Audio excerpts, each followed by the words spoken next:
Hello，大家好啊！今次我哋嚟咗馬來西亞同埋新加坡旅行，呢段片呢，其實喺4月尾左右啦，嗰陣時呢就已經拍好咗噶啦，但係因為一路都冇時間整啊，所以而家先有機會俾到大家睇。咁去到馬來西亞嗰度嘅時候，其實個天色好靚嘅，大家都望到真係天朗氣清。第一站呢，我哋就去咗國家銀行博物館，因為我哋今次呢係跟旅行團嘅，但係因為時間太耐啦，跟邊個團呢我已經唔係好記得啦。但係導遊呢就話呢一條呢叫做百萬隧道，點解叫百萬隧道？大家望一望，睇得好清楚，冇錯，全部都係銀紙，花花碌碌嘅銀紙，仲要全部都係馬幣，好值錢噶。咁跟住我哋咧睇完咁多銀紙之後，我哋就上樓上嗰度睇啦，因為佢樓上咧都有啲展覽咁樣嘅。咁上到嚟嘅時候，其實就見到有一個畫廊啦，咁林林總總、大大細細唔同種類嘅畫啦，嗰個風格啊、各樣啊嗰啲都幾靚嘅。其實我覺得有啲仲可以。會幻想到哇！如果擺喺屋企都幾唔錯嘅喎，可以增添翻一種色彩啦，同埋令到間屋咧感覺咧更加有新氣，可以大家慢慢欣賞一下嘅。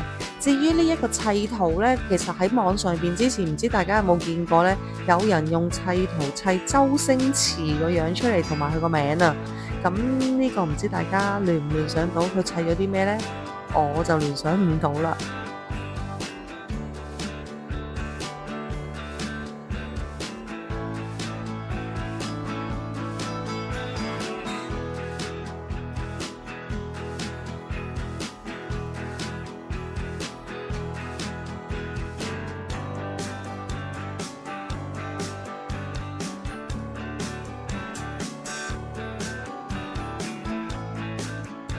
好啦，睇完畫展之後呢，隔離嗰邊呢就有個陶瓷館嘅，佢入邊全部都係啲手工藝品嚟嘅。不過就我覺得，有啲地方嘅手工藝品更加精彩。咁呢度其實簡單拍咗少少咁樣俾大家睇嘅啫。咁跟住我哋走嘅時候呢，喺旅遊巴上面，我哋竟然見到街上面有呢種遊行嘅情況出現啊，好少可會咁樣嘅距離啦，仲要喺外國嘅地方見到啦。雖然唔知道佢個原因係乜嘢要搞呢啲遊行啦，但係見到真真正正現場睇嘅話，其實都幾壯觀嘅，好鬼多人啊，真係。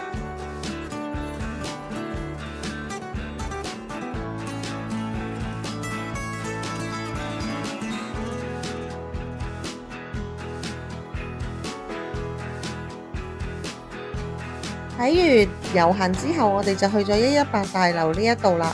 咁呢一個呢，聽導遊講都係一個地標嚟嘅，不過我哋只不過都係遠觀嘅啫。然之後呢，我哋就係去咗呢個亞摩街呢度啦，因為我哋嗰一日嘅晚餐呢，就會喺亞摩街嗰度食燒烤。咁其實見到呢一個食街啦，算係叫做亞摩街，其實都幾熱鬧，同埋真係好多嘢食嘅。咁佢主打呢，比較多呢就係燒烤啦、椰青啦，同埋榴蓮。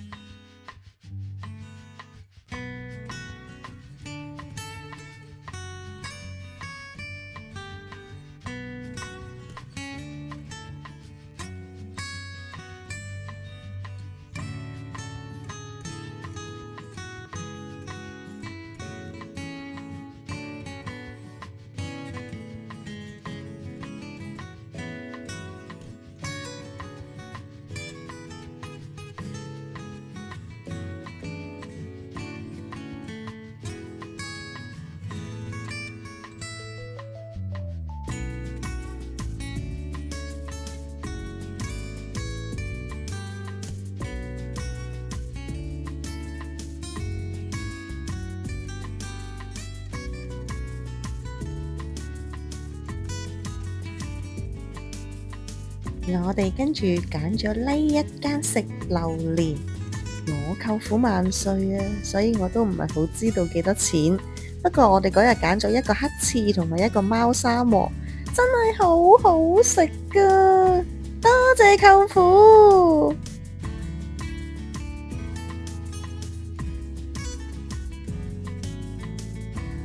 第二日瞓醒呢，我哋個第一站行程呢，就係嚟呢個印度神殿呢一度。咁印度神殿呢，聽導遊講啦，因為馬來西亞其實好多印度人啦，會特登呢喺佢哋印度節嘅時候呢，會飛過嚟呢一度參拜呢個印度神嘅。咁點解要揀呢一度呢？佢哋話呢一度嗰個印度神呢，比起佢哋喺印度嘅嗰個呢更加出名。雖然唔知點解，但係見到啦，佢哋要印好多個樓梯，同埋嗰日呢都見到好多啲印度人啦。其實就有啲帶住傷啦，有啲仲要係冇一隻腳嘅，但係佢哋都好堅持呢，會爬上去個樓梯啦，爬到去頂嗰度呢，向印度神呢參拜嘅。咁上到嚟山洞之後呢，其實都有少少紀念品店咁樣可以買下嘢嘅。最主要呢，嚟到呢一度呢，唔係因為買嘢或者參神，其實我覺得上到嚟山洞上面呢，淨係感受下佢嗰度嗰個天然嘅環境呢，其實都好唔錯。因為其實嗰日真係好熱，但係竟然上到嚟山洞入邊之後，你唔會覺得熱嘅，同埋都幾涼爽嘅。重點係咧，佢呢度係一個天然嘅山洞啦，所以其實真係幾舒服同埋幾靚嘅。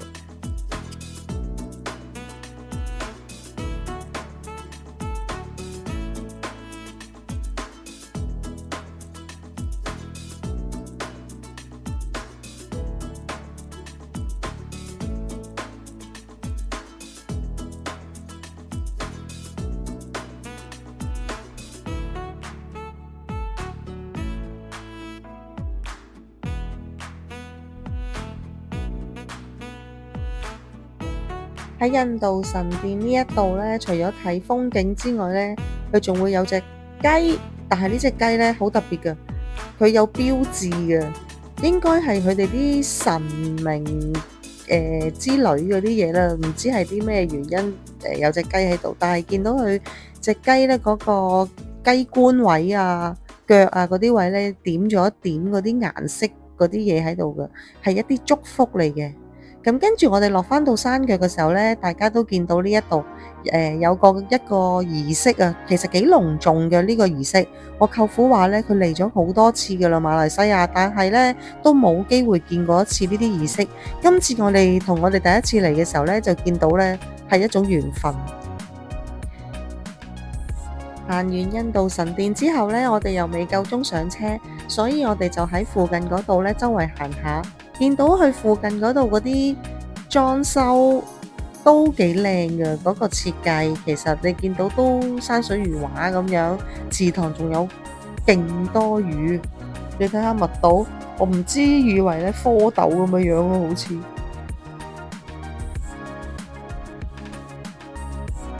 跟住呢，下晝呢，我哋就去咗天后宮呢一度參觀嘅。咁天后宮有咩咁特別呢？原來對馬來西亞人嚟講呢，佢哋呢一個寺廟呢，其實係一個好靚嘅地方啊！仲會有好多新人呢，特登呢會揀嚟呢一度影結婚相，10對起碼有9對新人呢都會揀嘅。咁我問點解呢？佢話因為覺得呢度靚同埋莊嚴。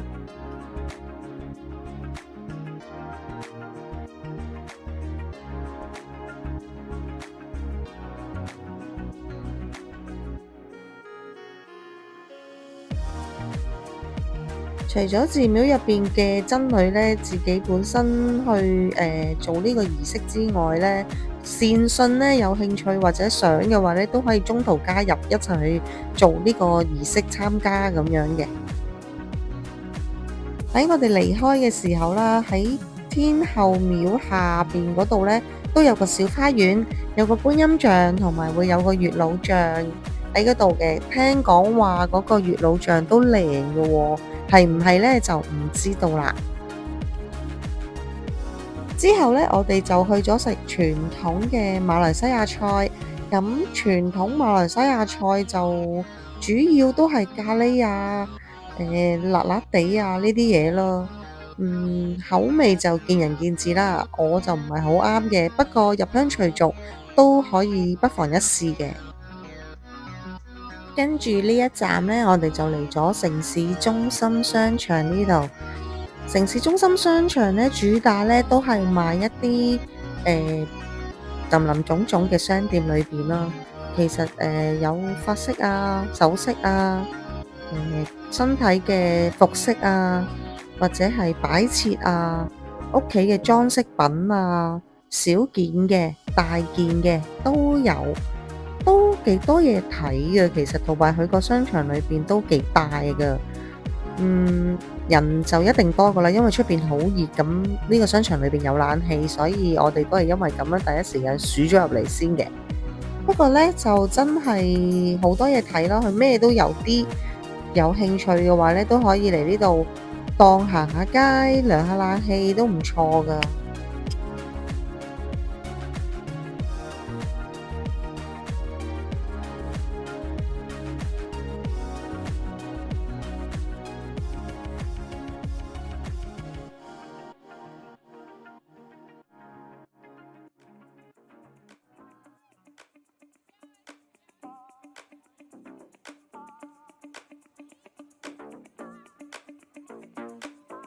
呢個商場呢，佢有兩層嘅，樓下呢，通常見佢呢都係賣一啲小件啊、小物件啊咁樣啦，而樓上呢，比較多呢就係賣衫嘅。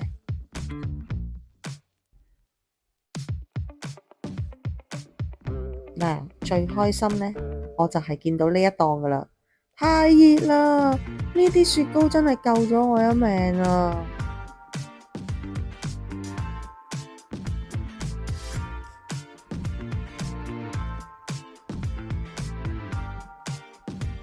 跟住下一站，我哋就嚟咗茨廠街呢一度啦。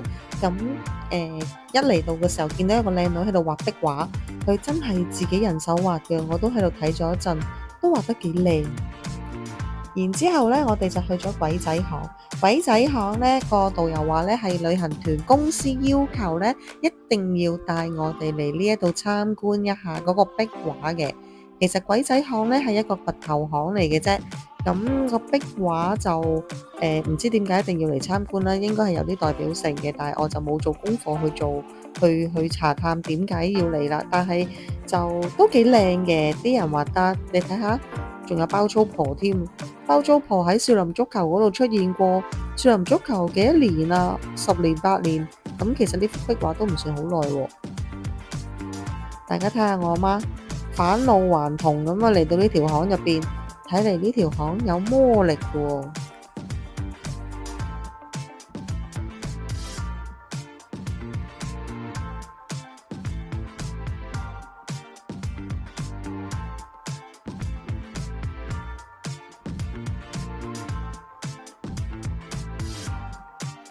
參觀完鬼仔巷之後，梗係揾個地方避暑噶啦。我哋就嚟咗呢間咖啡店嗰度睇拉茶，店長呢仲請我哋食咗個芋頭糕，幾好食噶喎。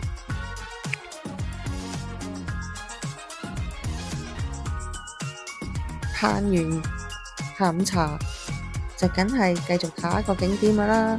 我哋嚟到彩虹橋呢度，聽導遊講呢話呢一個彩虹橋呢，唔記得咗話用萬幾盞定係4萬幾盞嘅 LED 燈組成嘅七彩顏色，咁工程都幾大嘅，同埋幾靚噶，喺裏邊睇大家都望到噶啦。我幾中意呢啲顏色嘅，其實就好舒服咯，涼浸浸咁樣樣咯。但係有啲呢就覺得黃色靚啦，有啲又覺得紅色精彩啦，藍色就浪漫啦。咁唔知你又會中意咩顏色呢？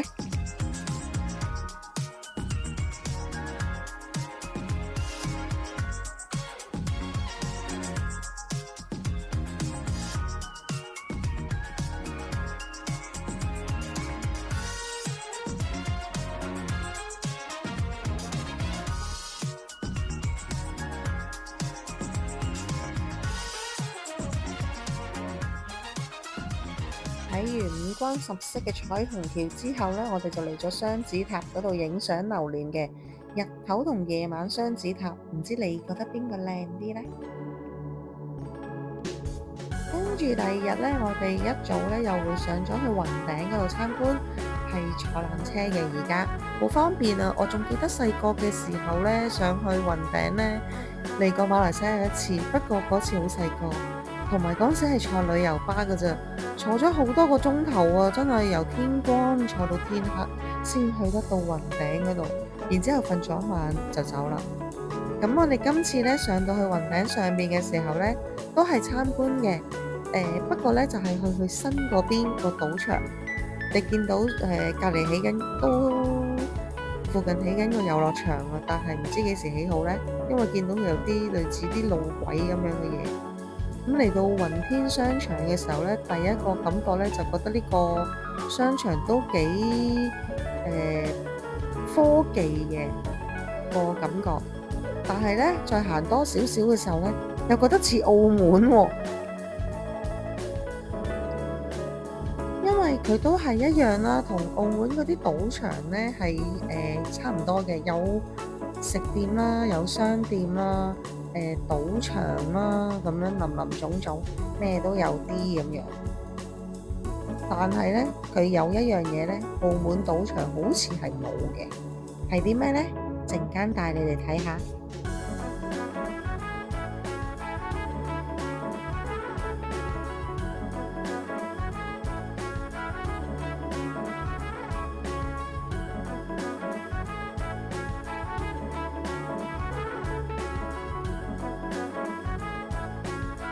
周圍行下行下，咁樣時間又好快過噶啦。咁跟住點啊？見餓喎，既然肚餓啦，梗係搵食啦，就揀咗鼎泰豐啦。不過個個又包又面，其實呢個下午茶都真係好豐盛嘅。食完嘢就梗係要消化噶啦嘛。咁啊，當然最好嘅方法就係喺商場度周圍行下啦，順便參觀下呢一個新商場啦。話晒未嚟過，周圍睇下會有啲咩新嘢發現啦。但係其實都係啲商店啊，各種嘅商店啦、食店啦，好多嘢睇。嗱，呢個就比較特別啦，就係我頭先講澳門賭場唔覺有嘅室內遊樂場。點解有咩咁特別呢？佢唔係細細個嗰啲遊樂場喎，佢係都幾大型下㗎喎。你睇親啲，佢有摩天輪㗎，仲有過山車，仲有旋轉木馬，係咪好誇張啊？喺個商場裏邊咁樣起法。但係咧，呢個商場我睇到一個非常好嘅優點，就係排隊嘅時候唔使喺出邊好天曬落雨淋咁辛苦，佢有冷氣啊。係咪舒服好多呢？基本上麻雀雖小五臟俱全啦，我覺得呢一度唔係話真係好大同好集中，同埋唔係話好點講啊，種類好多，但係都算叫做應有嘅都有咯。攤位啊，機動遊戲啊，小食店啊，咁樣其實佢都有嘅。咁你話大人喺隔籬嗰度賭錢要玩，咁小朋友入唔到去邊呢？咪過去遊樂場嗰邊玩下咯。不過我就建議都係有個大人陪同會穩陣啲嘅。始終雖然遊樂場好啱小朋友自己過嚟玩，但係真係走失咗點算呢？始終地方大啊嘛。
山居園遊樂場，咁我哋就要落山啦，返落去，返酒店，瞓醒覺。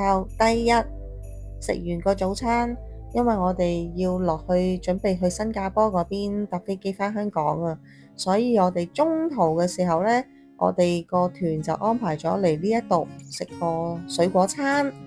你見到真係都好多種類唔同形式嘅水果，紅色嘅呢啲叫蘋果蕉啊。之前上雲頂嘅時候呢，喺間食店隔離附近嗰度呢，有嗰啲士多仔啦，我舅父買咗一梳呢啲蘋果蕉，幾好食噶喎，同埋佢嗰個甜度呢，唔係話好確喉啊咁樣，清清地其實幾舒服嘅，有興趣嘅可以試下。跟住嚟到呢個天空之城，呢個天空之城呢，你見唔見到條橋啊？吊腳嘅，凌空嘅，我哋成團人企晒上去啦。其實開頭都有啲驚，驚會唔穩陣呢？但係老實講又 OK 喎，佢又唔會搖唔會震嘅喎，咁多人喺上面行都幾穩陣嘅。望翻落去個風景呢，就別具一格啦，因為始終咁高望落去有位高嘅話，可能都會嚇親。嚟呢個位呢，最主要就係想帶我哋上嚟呢個天台度休息，同埋參觀啲咩啊？睇下馬來西亞城市嘅風貌咯。其實嗰日天氣好啦，咁望到嘅時候，其實我淨係睇到咩呢？熱，好熱。你睇下萬里一望無際嘅，又冇乜高樓大廈幫佢擋住啲太陽，真係好熱啊！唔怪得知馬來西亞咁熱啦。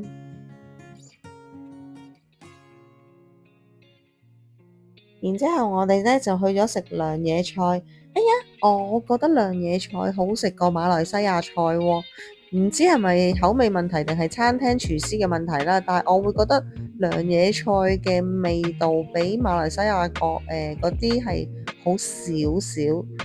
咁跟住我哋嚟到馬六甲，你會見到馬六甲嗰度呢，陣間會有啲人呢揸住一啲車啊，三輪車，係啦，就係呢啲啦，價都唔一樣嘅，裝飾得幾靚啊，就為咗吸引遊客。其實係愛嚟做咩呢？最主要就係坐呢小段路，大概10分鐘左右啦，可能都冇添啊。咁啊，踩住車你去到呢一個大樹嘅下邊，然後就落車一小段路仔咁樣嘅啫。其實就慳翻你行嗰段兜頭曬嘅嗰段路咁樣過嚟咯，因為真係好熱啊。咁我哋嚟呢度做乜嘢呢？就係去呢個雞場街呢度參觀。你會見到一啲呢，以前香港好耐之前先至見過，或者好耐都好少見到嘅小食，例如頭先個無花果乾啊嗰啲啦。因為而家都唔係成日間鋪頭有得揾嘅啦。跟住嚟到新加坡呢邊簡單參觀啦，因為我哋喺新加坡呢度只係逗留幾個鐘頭，我哋就喺嗰度搭飛機返香港啦。咁基本要我哋去睇嘅都有去睇嘅。就例如咩呢？當然地標啦，獅頭魚身像啦，係啦，大細嘅像我哋都睇到嘅。咁參觀完之後，其實我哋順便呢就食咗一個新加坡口味嘅肉骨茶，但係我都係偏中意馬來西亞肉骨茶多啲。然之後我哋就簡單再參觀一個呢個唔知係叫咩呢？花園咁樣嘅嘢咯，咁跟住我哋就搭飛機返香港啦。咁我哋馬來西亞嘅節目就去到呢一度啦，有機會再去過，再介紹過俾大家。我哋下次見，拜拜。